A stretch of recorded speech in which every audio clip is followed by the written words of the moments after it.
तो दोस्तों वेलकम करता हूं, स्वागत करता हूं फिर से एक बार आपको हमारे इस यूट्यूब चैनल में। तो दोस्तों प्रश्न बड़ा ही इम्पोर्टेंट है। क्वेश्चन है आपका कि जर्मनी के एकीकरण की बाधाएं क्या थी।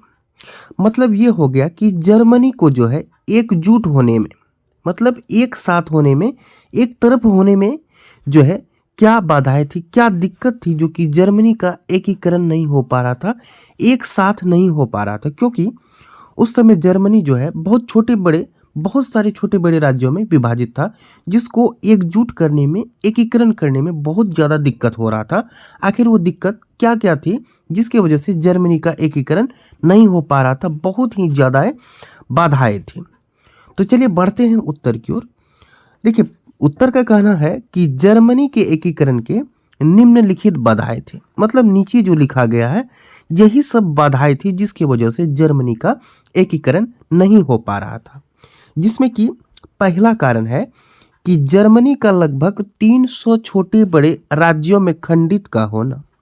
मतलब जर्मनी जो था उस समय 300 छोटे बड़े राज्य था वहां पर, ठीक है। इतने बड़े राज्यों को एकजुट करना बड़ा ही मुश्किल था, बड़ा ही कठिन था, जिसकी वजह से जर्मनी का एकीकरण में बाधाएं थी, दिक्कत थी।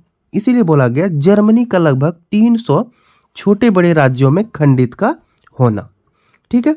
दूसरा कारण था कि जर्मनी में धार्मिक, राजनीतिक तथा सामाजिक विषमताएं का होना। मतलब यह हो गया कि जर्मनी में जो है धार्मिक का मतलब हो गया धर्म, राजनीतिक का मतलब हो गया राजनीति, पॉलिटिक्स, और सामाजिक मतलब समाज। इसमें जो है विषमताएं थी, ऊंच नीच का भेदभाव था, जिसके वजह से जर्मनी का एकीकरण नहीं हो पा रहा था। अगला कारण है कि लोगों में राष्ट्रवाद की भावना का अभाव। मतलब कि जर्मनी में रहने वाले लोगों में राष्ट्रवाद की भावना का अभाव था। राष्ट्रवाद का मतलब हो गया कि लोगों को अपने देश के प्रति मर मिटने को, मतलब अपने देश के प्रति जो प्रेम होता है वो प्रेम नहीं था, मर मिटने को तैयार नहीं था लेकिन बहुत कम था, जिसके वजह से इसका अभाव, मतलब कि राष्ट्रवाद के प्रति अभाव था, जिसके वजह से जर्मनी का एकीकरण नहीं हो पा रहा था।